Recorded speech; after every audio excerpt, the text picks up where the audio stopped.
Bahkan yang membunuh Abdullah bin Jahsh itu, yang membunuh Sayyidina Hamzah itu juga pada akhirnya masuk Islam. Namun apa sikap Rasulullah? Ketika dia datang kepada Rasulullah dan menyatakan ini, Rasulullah memalingkan mukanya. Artinya rasa kecewa orang tuanya, pamannya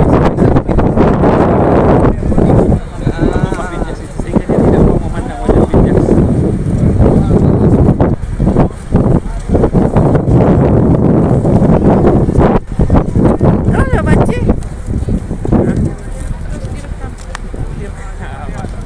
Nah itu pemakaman Jabal Rumah ya, di mana di atas itulah pasukan-pasukan kaum muslimin ahli memanah diletakkan Rasulullah sallallahu alaihi wasallam. Ya. Demikian nanti akan kami sambung ketika berada di pemakaman Uhud insyaallah. Kamu jangan pernah pindah dari tempat ini sebelum ada aba-aba dari saya. Akhirnya ketika babak pertama peperangan terjadi di tempat ini, ya perlu dijelaskan itu adalah Jabal Uhud. Jabal Uhud. Jadi di antara gunung yang ada di dunia ini, yang nanti insya Allah ketemu dengan Bapak Ibu sekalian di surga adalah Jabal Uhud. Adalah Jabal Uhud. Disinilah terjadi peperangan, di mana pasukan orang kafir Quraisy terdiri dari 3.000 pasukan.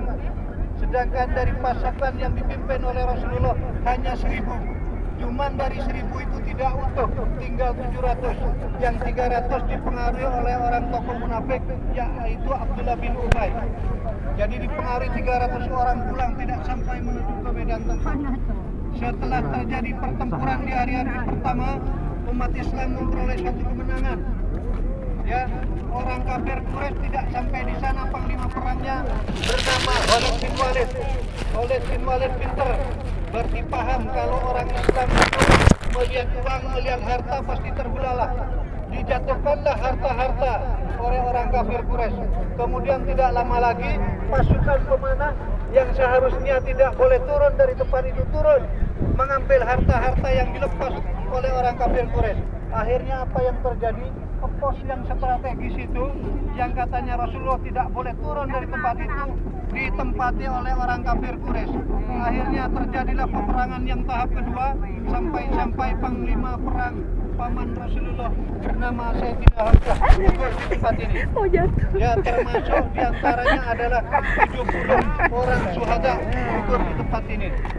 Akhirnya ketika itu peperangan umat Islam memperoleh suatu kekalahan yang cukup besar. Nah, ini adalah